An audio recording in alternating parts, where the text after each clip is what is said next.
बस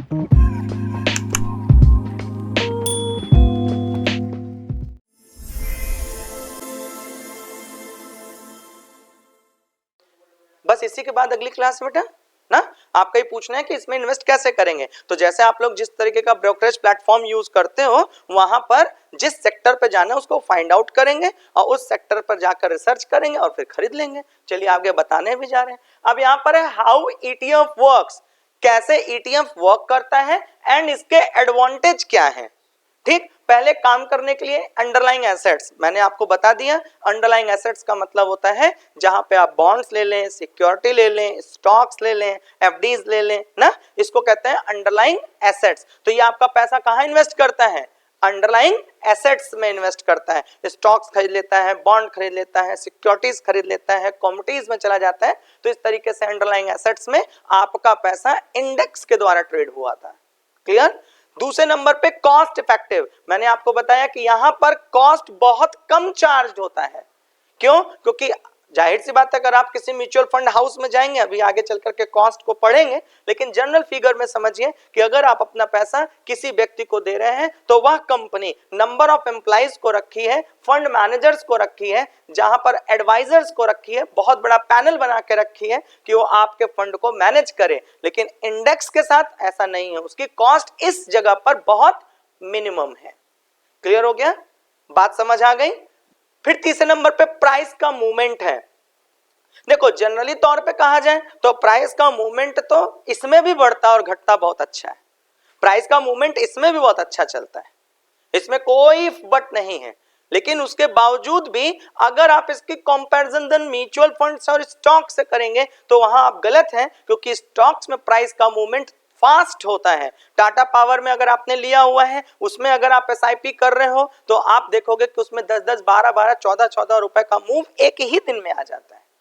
लेकिन आप अगर ईटीएफ से वो चीज की तुलना कर रहे हो तो वहां आप गलत हैं। इसके पीछे का आंसर तो आप लोग के पास है रिस्क एंड रिवॉर्ड रेशियो के तहत, क्योंकि आपका रिस्क मिनिमाइज कर रहा है तो आपका रिवॉर्ड भी कम कर रहा है। लेकिन इसको दूसरे शब्दों में भी आप समझ सकते हो, एक घोड़े पर बोझ और एक घोड़े पर 10 बोझ, एक घोड़े पर एक बोझ और एक घोड़े पर 10 बोझ, क्या लगता है कौन फास्ट चलेगा, एक घोड़े वाला ना। तो इसका मतलब है कि यहां पर इसके ऊपर 50 कंपनियों का बोझ है और यह एक बड़े बोझ के साथ चल रहा है, और दूसरा इसके ऊपर सबसे बड़ा बोझ है आपके फंड को सिक्योर रखना। यह अंधाधुंध पैसा यूज नहीं कर रहा है, ये सिक्योर्ड है, ये टॉप कंपनीज के परफॉर्मेंस को ट्रैक करते हुए इन्वेस्ट कर रहा है। तो इसलिए यह रिस्क कम ले रहा है, इसलिए रिवॉर्ड भी आपको कम दे रहा है। फ्लेक्सिबिलिटी, फ्लेक्सिबिलिटी का मतलब ये हुआ, ये तो देखो बहुत इंपॉर्टेंट चीज है, इसलिए stock market, mutual fund, SIP आज की डेट में सबसे सेंसेशन बना हुआ है। क्यों, क्योंकि पहले क्या होता था, किसी चीज के लिए लाइन में लगना, खिड़कियों पे जाना, रसीदों पे काम करना, आज कंप्लीटली वो मोबाइल पर आ गया है। तो आपको उसने कुछ ना कुछ एक एडवांटेज दिया। अब चलो इसको किसी एक कंपनी से तुलना करते हैं, ऑन कैमरा तो नाम नहीं ले रहे, लेकिन आप लोग दिमाग में ऐसे रखो कि मैं एक कंपनी का नाम ले रहा हूं यहां जहां आप इन्वेस्ट करते हो, चाइल्ड प्लान ले लेते हो, लाइक दैट। तो आप सब समझ गए कि जीवन के साथ कौन है। ठीक, तो ये यहां पर ये कंपनी का काम हो गया। अब दूसरे स्तर पे आपने यहां पर ले लिया अपना कोई म्यूचुअल फंड या फिर ईटीएफ, कोई ले लिया, एक तरफ आपने कंपनी ले ली, ठीक, एक तरफ आपने ले लिया म्यूचुअल फंड या ईटीएफ। तो यहां क्या होता है कि आप जब तक इन्वेस्ट करते जा रहे हो तब तक सब कुछ ठीक रहता है, लेकिन जब आपको निकालना होता है तो आपको इसके दरवाजे आना पड़ता है। सही है गलत, इसके ऑफिस आना पड़ेगा ना भाई। लेकिन अगर यहां की बात करें तो आपने अपना मोबाइल निकाला और सेल कर दिया, यहां वाला तुरंत मैनेजर आ जाएगा, पूछने लगेगा क्या दिक्कत हो गई, अगर अभी आपने ऐसा कर दिया तो आपको पता है कि आपकी बेटी की शादी की सारी समस्या सॉल्व खराब हो जाएगी, आपको डरा देगा। यहां आपसे कोई पूछेगा नहीं क्या करने वाले हो, क्यों करने वाले हो, एक लाल सेल हो गया, एक ग्रीन बाय हो गया, प्रॉब्लम सॉल्व। वहां वाले में आप अगर अपना फंड बीच में निकाल लेते हो, 10 साल बोले हो, 6 साल चलाए हो, अगले बार नहीं किसी वजह से जमा कर पा रहे हो, तो आपको वो कह देगा कि अगर तुमने निकाला तो इतना % हम और आपका काट लेंगे। ऐसा होता है भाई, आप लोग चांद से थोड़ी ना आए एकदम सीरियस होगा सर, ऐसा होता है।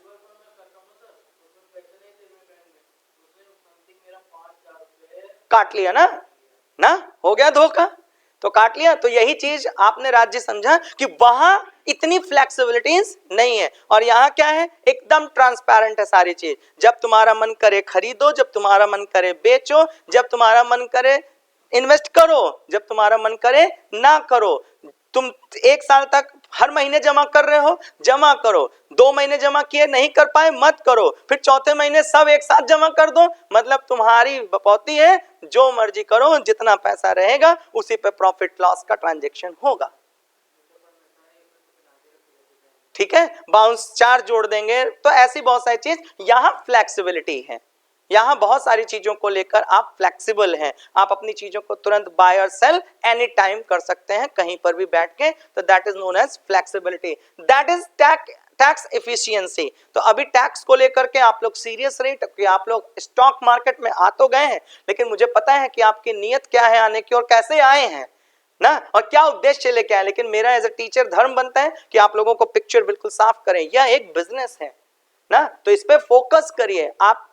आपका पैन नंबर इसके साथ जुड़ा हुआ है ना, आप डिजिटल हो गए हैं, तो आप टैक्स के दायरे में डायरेक्टली या इनडायरेक्टली आ गए हैं। नहीं आए हैं तो भी गवर्नमेंट को बताइए कि मेरा टैक्स नहीं बनता है, और अगर आ गए हैं तो टैक्स पे करिए। तो यहां पर आप टैक्स में रिडीम करने के लिए टैक्स के कुछ जगहों पे, जैसे स्लैब को टैक्स देते हैं ना कि इंसान 5 लाख रुपए तक के दायरे में अगर आप आ रहे हैं तो आप जो है टैक्स नहीं देंगे। लेकिन अगर आप कुछ इन्वेस्टमेंट कर रखे हो 1.5 लाख, 1 लाख, 1.25 लाख तक का, तो भी आपको जो है टैक्स पे नहीं करना पड़ेगा। तो कुछ लोग अपने इन्वेस्टमेंट में ये चीज ऐड ऑन कर लेते हैं, जिससे कि उनको टैक्स में रिबेट मिल सके। क्लियर हो गया? तो ये आपके टैक्स को इफिशिएंट करता है। फिर डाइवर्सिफाई करता है, जो कि मैंने आपको बता दिया, क्योंकि ये एक पर डिपेंडेंट नहीं है, इसके पास सारा कंपनियों का बास्केट है। ये अपने हिसाब से आपके पैसे को कई जगहों पर डाइवर्सिफाई कर देता है, इसलिए इसके चांसेस ग्रोथ के ठीक होते हैं। क्लियर हो गया? बात समझ आ गई? किसी को कोई डाउट? आगे चलें। तो अब तक आप लोगों ने डिस्कशन कर लिया ईटीएफ क्या है, म्यूचुअल फंड क्या है, कितने प्रकार के ईटीएफ होते हैं, और ईटीएफ के क्या एडवांटेज हैं, और ईटीएफ कैसे काम करता है। क्लियर हो गया? एक कदम और आगे चलिए। ये देखो अगला, बस जानते हो मेरी क्लास में एक सबसे खूबसूरत बात, जब तक मैं बोलता रहूं तब तक सुनते रहिए, ये इस उम्मीद और भरोसे के साथ कि मैं एक स्टूडेंट की तरह सोचता हूं, तब मैं कोई चीज बनाता हूं ना। तो कुछ डिसएडवांटेज भी हैं इसके ना, लेकिन ये तब तक याद रखिए जब तक मैं थैंक यू ना बोल दूं, तब तक दिमाग में कोई क्वेश्चन हो तो उसको नोट आउट कर लिया करिए, और क्वेश्चन को लास्ट में जरूर डिस्कस कर लिया करिए। चलिए नाउ द टॉपिक ऑफ, कि चलिए डिसएडवांटेज देख लेते हैं। कि अब तक तो हम सिर्फ अच्छाइयां बात कर रहे थे, लेकिन हर चीज की अपनी कुछ कमियां भी होती हैं। दूसरी चीज है ट्रेडिंग कॉस्ट। देखो भाई, इसमें क्या होता है कि जाहिर सी बात है मार्केट बाय और सेल पर चल रही है, मार्केट ऐसे ऐसे करके चल रही है।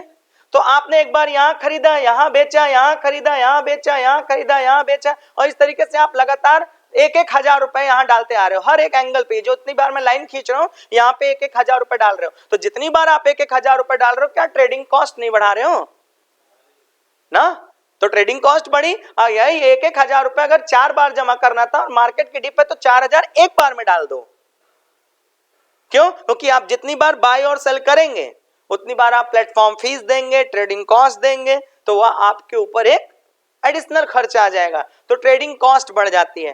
दूसरा, ट्रैक करना थोड़ा सा समस्या का विषय है। क्यों? क्योंकि ये क्या कर रहे हैं, एक बार में आपका 2,000 रुपए छोटे छोटे भाग में इतनी कंपनियों को दे दिया, तो आप ट्रैक ही नहीं कर सकते कि मेरा पैसा किस जगह पे लगा और कितना एडवांटेज कैसे कैसे आया। सिर्फ आपको डिस्प्ले ये हो जाता है कि आपने 1,000 रुपए लगाया था, आज वो 1,006 रुपए हो गया है, बस इतना ही ट्रैक कर सकते हैं। इससे ज्यादा, बहुत ज्यादा आप रिसर्च नहीं कर सकते, क्योंकि it is the basket of companies. तो आपको 50 कंपनियों के रिलेशन में आप इतना आसानी से सारी चीजों को ट्रैक नहीं कर सकते। तो ओवरऑल सिर्फ आपको भरोसा रखना पड़ता है इस घर पे, मतलब किस पे, इंडेक्स पे। क्लियर हो गया? नहीं तो आप पैसा अगर किसी एक म्यूचुअल फंड में लगा रखे हो, किसी एक पर्टिकुलर कंपनी में लगा रखे हो, तो आसानी से ट्रैक कर सकते हो। उसका फंडामेंटल है, उसके तौर तरीके हैं ना, बैलेंस शीट है, उसकी हिस्ट्री है, उसका चार्ट है।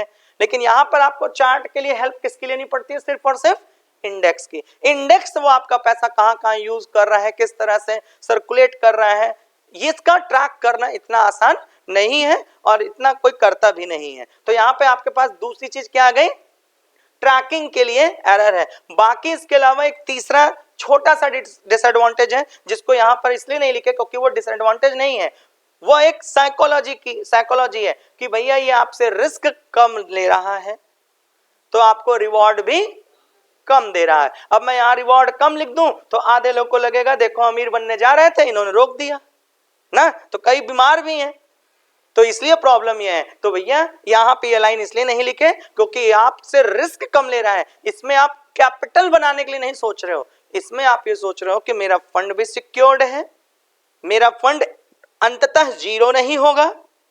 तीसरा, मैं 15-20 साल तक के लिए इसमें इन्वॉल्व हूं, मैं अपने जिंदगी का छोटा छोटा अमाउंट 500, 1000, 2000 जब भी आया मेरे पास मैं इसमें लगातार इन्वेस्ट करता जाऊंगा और 15-20 साल बाद 30 साल बाद मैं एक बड़ा कैपिटल के ऊपर बैठूंगा और तब मेरा आगे का जो जीवन है, अभी आप लोग एकदम खूबसूरत एज में हो 20, 22, 25, 30 साल में, 50वें साल को दिमाग लगाओ तब ये आपके उस दिन काम आ जाएगा। क्लियर हो गया? तो इन्वेस्टमेंट सीखने बैठे हो तो खाली ये ना कि शाम में दुकान में एंट्री मारे और शाम में जाते हुए 200 रुपए जेब में है, पार्टी किए, मौज हो गई। Investment is not about the game of this. आप वॉरेन बफेट के रूल से देखिए, उन्होंने हर एक जगह पर होल्डिंग 30-30 साल तक रखी हुई है और वो दुनिया के चौथे नंबर के अमीर हो गए, और जबकि उन्होंने अपना न जाने कितना परसेंटेज दान दे रखा है। और आप कौन सी दुनिया में जीवित हो ये तो आप सोचो। और उन्होंने 12%, 14%, 18% पाया है मात्र। और यहां अगर किसी को 12, 14, 18 बोल दे तो वैसे उसको बुखार आ जाता, कहते बस ना, वो उसको रात में ऐसे ऐसे बजाते चुटकी फट से, जो उसको अगर अकाउंट में 20%, 22%, 30% आ जाए तो फिर मौज हो जाएगी। भैया साइकोलॉजिकल जुआ, साइकोलॉजिकल बीमार मत बनो। मैंने बताया कि यह दुनिया आपको अमीर बना सकती है, बात उतना सत्य है, लेकिन यह बात आप गरीब बना देगी, यह ध्रुव सत्य है। अब आप कहोगे सर फिर दोनों में बैलेंस ये रखना है। मैं आप लोगों से फिर एक क्वेश्चन पूछता हूं और मुझे आंसर करिएगा। ऐसे कितने आप मार्केट को जानते हो जो लोग कह रहे हैं कि ठीक है आप इस मार्केट में आ जाओ, मैं तुम्हें अमीर बना दूंगा। चलो एक बार ना खाली अपनी जेब में 500 रुपए रखकर अपने घर से निकलो और खाली बेफजूल सिविल लाइंस घूमकर चले जाओ घर में, देखना आपका वो 500 रुपए क्या हुआ। आप मार्केट से लड़ने आ रहे हो। कौन सा ऐसी मार्केट है जो आपको कहती है ठीक है आप आराम से आओ मस्त एकदम और 500 रुपए लेके आओ, जाते समय पक्का 510 हो जाएगा। करके देखो। और थोड़ा भी मानसिक कमजोर हो, बस कई लोग बोलते हैं सर कमा तो लेते हैं 510, बचा नहीं पाते। प्रॉब्लम तुम्हारी नहीं है, ये बाजार की प्रॉब्लम है और प्रॉब्लम आपकी है साइकोलॉजी। आप मानसिक रूप से तैयार नहीं है। अब आप आए, आपने एक बार अचानक से बाहर एकदम बढ़िया से चमचमाता बैनर देखा, 2 बर्गर पे 1 बर्गर फ्री। अब अगले दोस्त ने दूसरे दोस्त को बोला ऐसा है नहीं, लेकिन वो बोलेंगे आओ चलो देख ही आते हैं। अब दोनों मिलकर चले गए देखने, जबकि उनको कंफर्म है 29 रुपए में बर्गर नहीं मिलेगा, लेकिन उनको लगता है आए हैं यहां तक, आओ हो ही आते। मानसिक बीमार आप हो, आपको आपके आंकड़े ने कहा कि 29 रुपए में बर्गर नहीं मिलेगा, उतने की तो एसी नहीं है उसकी, लेकिन आप क्या कहते हैं यहां तक आए हो, काम भी कुछ है नहीं, 2 बेरोजगार 4 बेरोजगार मिलकर आओ चलो घूमे आते हैं। अंदर आप घूमने चले गए, एसी की हवा लग गई। अब जाहिर सी बात है काउंटर पर जैसे ही पहुंचे तैसे आपको 29 रुपए का बर्गर, 4 लोग खड़े हैं, मांगोगे भी नहीं। भाई साइकोलॉजिकल भी तो आपका अपनी एक इमेज है, भले बेरोजगार हो क्या हुआ, एटीट्यूड तो है ना भाई। एटीट्यूड तो एटीट्यूड होता है। अब एटीट्यूड में अगले कहा सर बर्गर दे दीजिए, उस समय नहीं बोला 29 रुपए देख के आए 29 वाला दो, इतने कॉन्फिडेंस से बोलेगा नहीं, आई गारंटी। साइकोलॉजी है ये, क्योंकि उसको अपनी इमेज की भी तो चिंता है। और उस समय उसने 149 में पा लिया। फिर दोनों दोस्त एक दूसरे को देखे, कह भैया 29 से 149, लेकिन कोई बात नहीं 149 हो गया। तो आप खाली पूरे मॉल को घूम डालिए, बर्गर खा लीजिए, थोड़ी देर मॉल में घूम डालिए, जाते जाते अगर आप देखेंगे कि आपका 500 रुपए तो माइनस हो गया, और जाते जाते अगर आपका बैंक अकाउंट ठीक है और अगर आप क्रेडिट कार्ड ना लेके गए, लोन ना लेके गए, वो मोबाइल दे देगा आपको, कहेगा अरे कुछ नहीं, 0 कॉस्ट 0 EMI, ले जाओ मौज मारो। आपको भी लगेगा हाँ यार स्क्रीन टूट गया था चलो ले ही लेते हैं। फंसे ना, 2500 रुपए तो था आपके पास। आपके अंदर एटीट्यूड होना चाहिए ना कि या तो 2 चीज सिखाए थे। क्या सिखाए थे ट्रेड में? 510 कर लो, या तो पूरी ताकत रखा है रहो, 490 मत होने देना। यही तो है प्रॉफिट। नहीं तो गए 500 घूम लिए, कहानी खत्म, वापस आ रहे हो क्रेडिट कार्ड और यूज कर लिए, लोन उल्टा चढ़ गया, नुकसान आप झेले। और बाद में कहे क्रेडिट कार्ड बड़ा फ्रॉड वाली चीज है। अच्छा, कहां फ्रॉड वाली चीज है? वो तो खूबसूरत चीज है, कोई चीज लोन पे दे रही है, 45 दिन तक कुछ पैसा नहीं मांग रही है, आप उपयोगिता नहीं जानते हैं और आप उसको गलत ठहरा रहे हो। तो इसलिए आपके कोसने से हिमालय पर्वत नहीं गिरेगा ना। सुने हो ना, बिल्ली के सरापने से शिकहर नहीं टूटा करता। तो इसीलिए आप लोग भी अपने एटीट्यूड को चेंज कर लीजिए। दिस इज द बिजनेस, या एक बिजनेस है, इसको बिजनेस की तरह देखिए, बिजनेस की तरह पढ़िए और इन्वेस्टमेंट की साइकोलॉजी को डेवलप करिए कि आप किस साइकोलॉजी के तहत अपने आप को इस दुनिया में लाए हैं। ठीक है, आगे चलें। अब तक कोई डाउट?